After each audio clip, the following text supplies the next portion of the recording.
Hello friends, how are you? Hope all of you are well. So I'm Sansari. Welcome you all to on your education platform that is Science Web Academy. So today's topic is the hybridization in plants. That is the outbreeding devices. Sorry, artificial hybridization. So today's topic is the artificial hybridization. So first of all, we will want to know about what is hybridization. Sorry. So hybridization means when a hybrid plant is formed by the combination of plant A and plant B features. When plant A is the parental plant and plant B is also the parental plant, both the plant perform sexual reproduction and form a progeny that is having characteristics of both the parents. So it is known as the hybridization and this plant is known as hybrid and this process is known as the hybridization. So इसी को ही promote करने के लिए हम जो technique use करते हैं that is the artificial hybridization. Artificial में hybridization means hybridization is not occur naturally, it involve the anthropogenic action. Anthropogenic action means man made action कि यहाँ पर ह्यूमंस इन्वॉल्व होते हैं. सो आर्टिफिशियल हाइब्रिडाइजेशन की definition अगर आप यहाँ पर देखेंगे, it is a technique used by plants. जो प्लांट ब्रीडर्स होते हैं वो इसको यूज़ करते हैं to obtain a plant with desirable trade. Desirable trades mean जैसे आप यहाँ पर देख रहे हैं समहाउ कि कोई प्लांट ए है देन प्लांट बी है. प्लांट ए का हमें कोई फीचर एक्स पसंद है एंड प्लांट बी के कोई फीचर हमें वाई पसंद है. सो हमने यहाँ पर इसका हाइब्रिडाइजेशन कर देने के बाद हमें जो न्यू प्रोजेनी मिलेगी which having X Y features both in a single plant. I think it is clear. और अगर नहीं क्लियर है तो आप कमेंट सेक्शन में पिन कीजिए, मैं आपको इसको और ज़्यादा अच्छे से एक्सप्लेन कर दूँगी. चलिए आगे मूव करते हैं. Now artificial hybridization is a technique used by plant breeders to obtain a plant with desirable trait. जो प्लांट ब्रीडर्स होते हैं वो एक प्लांट के अंदर अपने मनचाहे फीचर्स को प्रोड्यूस करने के लिए आर्टिफिशियल हाइब्रिडाइजेशन टेक्निक का यूज़ करते हैं. By manually transferring pollen grain.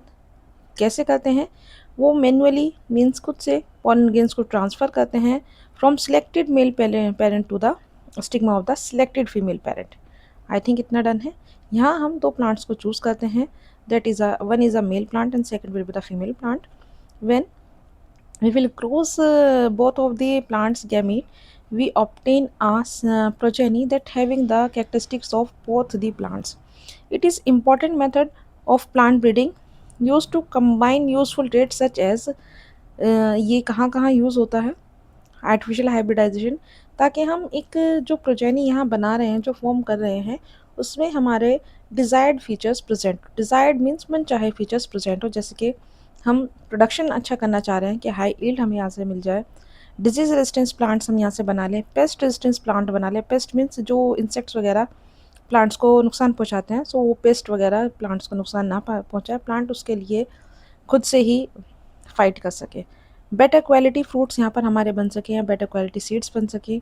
और ड्राफ्ट टॉलरेंस के उनके ऊपर सूखे का ज़्यादा इफ़ेक्ट ना हो, वो लंबे टाइम तक सर्वाइव कर सकते हो इन द deficiency या हम कह सकते हैं in the shortage of water. I think it is clear. Now we will move to the need of hybridisation. What is the need of this artificial hybridisation? वैसे तो मैंने यहाँ पर आपको बता ही दिया है कि इसके बेनिफिट्स हैं ये, आप नीड्स में भी इसको मेंशन कर सकते हैं, फिर भी हम यहाँ पर देख लेते हैं. Natural pollination may occur from unwanted pollen sources. जो नेचुरल पॉलिनेशन हो रहा है जिसमें हमने बात की थी कि एक प्लांट में स्टिग्मा और एंथर, एक एंथर है और दूसरा हमारा स्टिग्मा है. एंथर से स्टिग्मा पर जब पॉलन ग्रेन आता है तो पॉलिनेशन हो जाता है and it is the natural process. Natural में यहाँ कोई प्लांट ए डिजीज़्ड है, अनचाहे फीचर्स वाला है, या प्लांट बी डिजीज़्ड है, या इसके अंदर कोई अनचाहे फीचर्स हैं, इन दोनों का अगर आपस में पॉलिनेशन होता है और जो इनसे प्रोजेनीज का प्रोडक्शन होगा which also carry the features of both the plants that may be beneficial for us or maybe not. So that's why we introduce a technique that is artificial hybridization. In this technique we obtain a plant which having the our wanted features. Way features जो हमें चाहिए वो desirable features उन plants में present हों, इसीलिए हम artificial hybridisation perform करते हैं. आई think it is done. Natural pollination may occur from unwanted pollen sources to ensure that only one desired pollen reach to the stigma. Artificial hybridization is performed. इसमें हो क्या रहा है, नेचुरली कोई भी pollen gain आ सकता है फीमेल स्टिग्मा तक, ताकि वहाँ पॉलिनेशन हो जाए. लेकिन अगर हम आर्टिफिशियल हाइब्रिडाइजेशन की बात करते हैं तो यहाँ पर हमारा मन चाहा ही पॉलिन गेन, जिस पॉलिन गेन को हम यहाँ पर लाना चाहेंगे उसको टेस्ट किया जा सकता है, उसकी कंपेटिबिलिटी को टेस्ट किया जा सकता है. बहुत सारी चीज़ें हम यहाँ पर टेस्ट करने के बाद में यहाँ इंश्योर करेंगे कि यहाँ फर्टिलाइजेशन हो ही जाए. ऑब्जेक्टिव्स क्या हैं इसके, क्या क्या हमारे इसके उद्देश्य हो सकते हैं, क्या क्या हमारे उसके ऑब्जेक्टिव्स हो सकते हैं. To combine desirable characters from two different plant. दो डिफरेंट प्लांट जिनके हमें कोई भी अलग अलग फीचर्स प्रेजेंट है, हम चाहते हैं कि दोनों ही फीचर्स एक ही प्लांट में प्रेजेंट हो जाएं. सो उसके लिए हम यहाँ पर दो अलग अलग फीचर वाले प्लांट्स का क्रॉस करा रहे हैं. To develop improved crop varieties, ताकि हम डेवलप कर लें और इम्प्रूव कर लें क्रॉप वैराइटीज़ को. To increase productivity of crop और क्वालिटी ऑफ द क्रॉप, कि हमारे जो क्रॉप है उसकी क्वालिटी अच्छी हो जाए. To introduce resistant against disease and pest. Same वही वाले फीचर्स हैं जो कि मैंने आपसे पहले यहाँ पर मेंशन किए हुए थे प्रीवियस स्लाइड्स पे. ये वाले सेम वही वाले फीचर्स हैं. मैं इसको क्लीन कर देती हूँ ताकि आप इसको अच्छे से स्क्रीनशॉट वगैरह ले सकें. स्टूडेंट्स, अगर कोई चीज़ नहीं समझ आ रही है तो आप कमेंट सेक्शन में हमें बताइए, and I will explain it again to you. Now, steps involved in the artificial hybridization, it having the only selected step. First is the selection of parents. सबसे पहले हम पेरेंट्स यानी कि वो डिज़ायर्ड फीचर्स वाले प्लांट्स सर्च कर लें जो हमें हाइब्रिड करने हैं, या जिनका हाइब्रिडाइजेशन हमें करने के बाद एक हाइब्रिड प्लांट फॉर्म करना है. सपोज मैंने यहाँ लिया है कोई plant A and one is the plant B and this is the season of mango. So we can say plant A having the big size mangoes, and I think it is not a mango. So plant A having a big sized mango. ठीक है, हम mango ले लेते हैं ये जो कि big sized है. This is the big sized mango and this mango doesn't have a good taste. ठीक है, इस मैंगो का टेस्ट अच्छा नहीं है. लेकिन जो प्लांट बी है, it have a small sized mangoes but having a good and best taste of mangoes varieties. So I think itna done hai.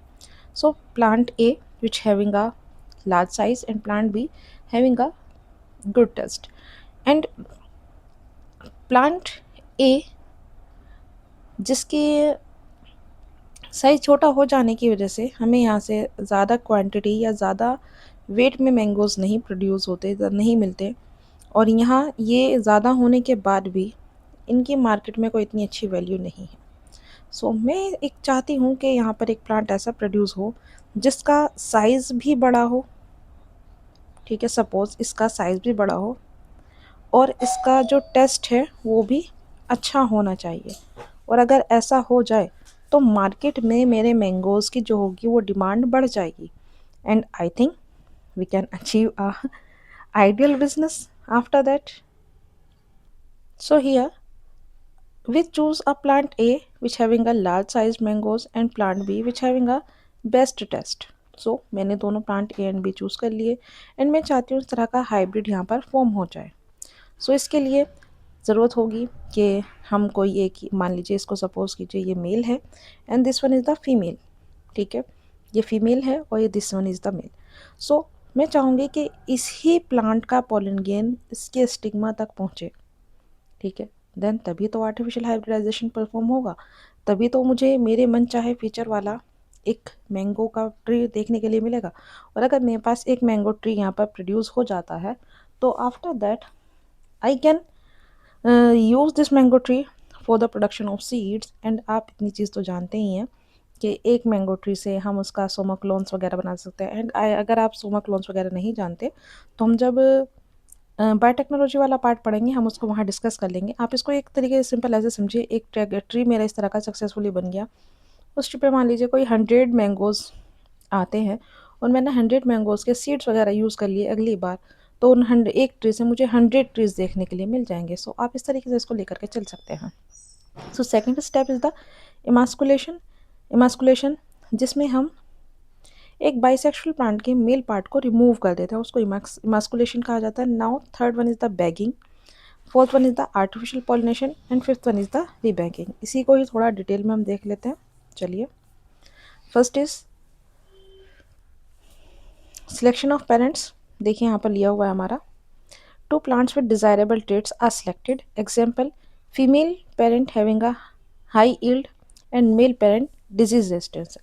Female parent हमने ऐसा लिया है जिसके ज़्यादा हाई यील्ड होती है, यानी कि प्रोडक्शन ये ज़्यादा करता है, और मेल पेरेंट हमने ऐसा लिया है जो कि डिजीज रेजिस्टेंस है, मीन्स इस प्लांट में डिजीज़ प्रोड्यूस नहीं होती। कितनी ही अच्छी बात होना कि अगर हमारा मेल प्लांट और फीमेल प्लांट दोनों ही मिलकर के कोई ऐसी प्रोजेनी बना लें जिसके अंदर प्रोडक्शन भी ज़्यादा होता हो, प्रोडक्शन भी ज़्यादा होता है जिसकी वजह से हमें हाई यील्ड मिल जाए, और सेकंड वो डिजीज़ रेजिस्टेंस भी हो।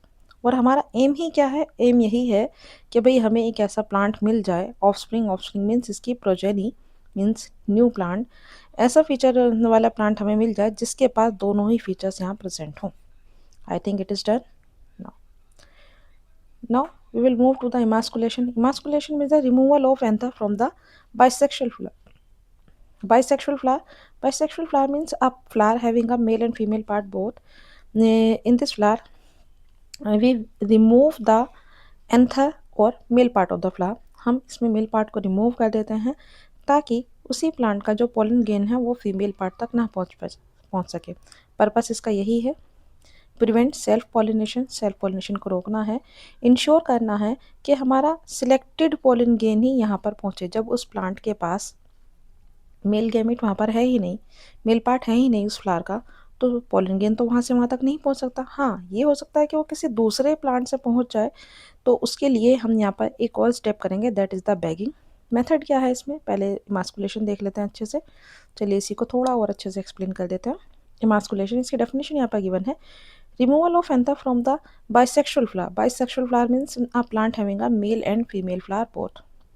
ठीक है, उसी को हम यहाँ बाइसेक्सुअल फ्लावर कह रहे हैं। Before the डिहेसेंस, before the डिहेसेंस means anther के डिहेसेंस से पहले, मीन्स जहाँ पर पोलन गेंस रिलीज होते हैं, स्टोमियम पोर ब्रेक करता है, एंडोथीशियम टूटती है और पोलन गेंस एयर में रिलीज हो जाते हैं। सो पोलन गेन के रिलीज होने से पहले ही हमें यहाँ पर मेल पार्ट को रिमूव करना होगा, मीन्स इमेस्कुलेशन परफॉर्म करना होगा, और इसका पर्पस ही यही है कि यहाँ पर सेल्फ पोलिनेशन को रोका जा सके और इंश्योर करें कि यहाँ पर हमारा जो सिलेक्टेड पोलन गेन है वही फर्टिलाइज्ड हो और ओव्यूल का फॉर्मेशन का, ओव्यूल से सीड का फॉर्मेशन हो।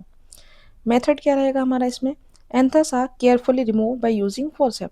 फोर्सेप का यूज़ करके हम इजीली, देखिए आप यहाँ देखेंगे, मैं इसकी एक इमेज आगे आपको शो करा देती हूँ। इम्पोर्टेंस इसकी क्या रहेगी? विदाउट इमास्कुलेशन सेल्फ पॉलिनेशन में occur and the desired hybrid can not be obtained. जो डिजायर्ड प्लांट हम बनाना चाह रहे हैं, हो सकता है उसका प्रोडक्शन ना हो या वो ना बन पाए, और चांसेस तो ये भी है जब हम आर्टिफिशियल हाइब्रिडाइजेशन कर रहे हैं, डिजायर्ड पोलन गेन वहाँ पे डाल रहे हैं, तब भी शायद से जो फीचर हम चाह रहे हैं इस तरह का ना हो हर बार, लेकिन उस टाइम पे हमारे चांसेस बहुत ज़्यादा बढ़ जाते हैं। लेकिन अगर हम इमास्कुलेशन ही नहीं करेंगे तो वहाँ पर सेल्फ पॉलिनेशन के चांसेस बढ़ जाएंगे, और सेल्फ पॉलिनेशन अगर हो गया तो वहाँ पर वो फीचर्स नहीं प्रोड्यूस हो सकते कभी भी जो हम प्रोड्यूस कराना चाह रहे हैं। चलिए आगे बात करते हैं। Next step is the bagging. अब हमने मेल पार्ट तो रिमूव कर दिया है कि एक बाइसेक्सुअल फ्लावर था, हमने उससे उसका मेल पार्ट रिमूव कर दिया है, लेकिन फीमेल पार्ट अभी भी अनकवर्ड है। अब फीमेल पार्ट अनकवर्ड है तो उस पर किसी दूसरे प्लांट का, मतलब जिसे हम नहीं इंट्रोड्यूस कराना चाह रहे हैं, कोई ऐसा पोलिन भी तो वहाँ पर आ सकता है। इससे प्रिवेंट करने के लिए हम इस फ्लावर को कवर कर देते हैं, जिसको हम बैगिंग कहते हैं। Covering the emasculated flower with a butter paper और पॉलीथीन बैग। बटर पेपर से यूज़ कवर किया जाता है। इसका पर्पस होता है कि हम प्रिवेंट कर सकें कंटेमिनेशन बाय अनवांटेड पोलिन, कोई अनचाहा पोलिन यहाँ तक ना पहुँच सके, और ये प्रोटेक्ट करता है स्टिग्मा को किसी भी बाहर के पोलन ग्रेन से। प्रोसेस क्या रहेगा इसका? After emasculation the flower is immediately covered and tied. इसको कवर करके बांध दिया जाता है। अब स्टूडेंट्स, इमास्कुलेशन वाले ही टॉपिक से आपसे मेरा एक क्वेश्चन ये है, वे कौन से फ्लावर्स हैं जिनमें इमास्कुलेशन नहीं किया जा सकता और वो आर्टिफिशियल हाइब्रिडाइजेशन में पार्टिसिपेट कर सकते हैं? इमास्कुलेशन उनमें नहीं होता। चलिए बताइएगा ज़रा इसको कमेंट सेक्शन में। नाउ आर्टिफिशियल हाइब्रिडाइजेशन, यहाँ पर हम अपने डिज़ायर्ड पॉलन ग्रेन को इंट्रोड्यूस कर रहे हैं स्टिग्मा के सरफेस पर। When the stigma become receptive means जब स्टिग्मा हमारा मैच्योर हो जाए, और जब ये मैच्योर हो जाए तब हम इस पर अपने डिज़ायर्ड पॉलन ग्रेन को कलेक्ट करके लेकर आएँ और इसके ऊपर स्प्रे कर दें। They are dusted manually on the stigma of the female parent. यही लिखा हुआ है यहाँ पर।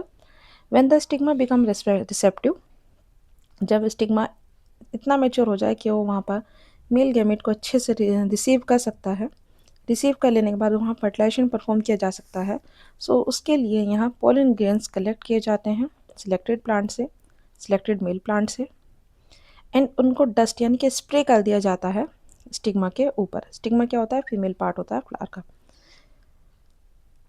इससे क्या होगा? दिस इंश्योर कंट्रोल्ड पोलिनेशन, क्योंकि हमने यहाँ पर अपना मन चाहा ही पोलन ग्रेन रिलीज किया है।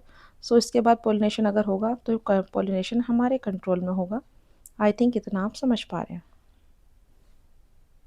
चलिए, after that new topic is the new step is the rebagging. Rebagging, अब इसको वापस से रीबैगिंग कर दिया जाता है। अब इसको करने का क्या रीज़न होता है? ताकि फर्टिलाइजेशन सक्सेसफुली हो जाए, क्योंकि जो पोलन ग्रेन हमने वहाँ पर रिलीज़ किया है उसके फर्टिलाइजेशन में थोड़ा बहुत टाइम लगता है, जिसके लिए हमने एक टॉपिक पढ़ा था, that is the pollen special interaction. I think आपको याद होगा, अब से प्रीवियस ही टॉपिक था हमारा पोलन स्पेशल इंट्रैक्शन, जहाँ पर हमारा मेल पार्ट स्टिग्मा के ऊपर आकर के जर्मिनेट होता है। यहाँ कुछ केमिकल रिएक्शंस होती हैं और इन रिएक्शंस को करने के लिए कुछ टाइम लगता है, और इसीलिए यहाँ पर रीबैगिंग की जाती है, ताकि यहाँ पर कोई अनवांटेड पोलन ग्रेन यहाँ ना आ जाए। हो सकता है जो अनवांटेड पोलन ग्रेन आए वो ज़्यादा एक्टिव हो, जो हमने वहाँ पर स्प्रे किया है वो लेस एक्टिव हो, दोनों के पोलन स्पेशल इंट्रैक्शन में थोड़ा मिली सेकेंड्स का डिफरेंस आ जाए, और जो अनवांटेड वाला है वो पहले वहाँ जर्मिनेट हो जाए। सो इसकी वजह से कॉम्प्लेक्सिटीज़ बढ़ जाती हैं, या हमारा जो डिज़ायर्ड हाइब्रिडाइजेशन बनाने का या डिज़ायर्ड हाइब्रिड बनाने का जो प्रोसेस है उसमें कहीं ना कहीं किसी तरीके से कुछ बैरियर्स आ सकते हैं। सो इन्हीं बैरियर्स को ओवरकम करने के लिए हम रीबैगिंग कर देते हैं कुछ टाइम के लिए। After pollination the flower is covered again with the bag. The bag remain until fertilisation का, ये तब तक रहेगा जब तक कि फर्टिलाइजेशन ना हो जाए। और फर्टिलाइजेशन होने का साइन क्या होता है कि जो हमारी ओवरी होती है वो थोड़ी सी स्वेलो होने लगती है, थोड़ी हार्ड हो जाती है। पर्पस क्या है इसका? Prevent entry of unwanted pollen grain, ensure करना है कि सक्सेसफुल हाइब्रिड और सीड का फॉर्मेशन यहाँ पर हो जाए। आर्टिफिशियल हाइब्रिडाइजेशन इन यूनिसेक्सुअल फ्लावर, फीमेल फ्लावर इनमें सिर्फ ओनली बैगिंग होगी, और अगर मेल फ्लावर है तो उनमें इमास्कुलेशन उनका तो हम यूज़ ही नहीं करेंगे, क्योंकि आर्टिफिशियल हाइब्रिडाइजेशन में फर्टिलाइजेशन कराना है, पोलिनेशन कराना है। मेल फ्लावर का हम यहाँ पर यूज़ ही नहीं करें। अगर सिर्फ फीमेल फ्लावर है हमारा तो हम मेल फ्लावर से सीधा पोलन ग्रेन लेकर आएंगे, यहाँ इमास्कुलेशन नहीं होगा, सीधा बैगिंग से काम होगा। Only bagging is required because self pollination is impossible. Bisexual flower में इमास्कुलेशन एंड बैगिंग दोनों होती हैं। आई थिंक जो क्वेश्चन मैंने आपसे पूछा था ये इमास्कुलेशन में कौन से प्लांट्स हैं जो पार्टिसिपेट नहीं कर सकते, उसका आंसर आपको मिल गया है। जो हमारे यूनिसेक्सुअल फ्लावर्स होते हैं फीमेल वाले, उनमें इमास्कुलेशन नहीं किया जा सकता। आई थिंक टॉपिक आपका क्लियर है। कमेंट सेक्शन में ज़रूर बताइएगा। Thank you so much. Have a nice day.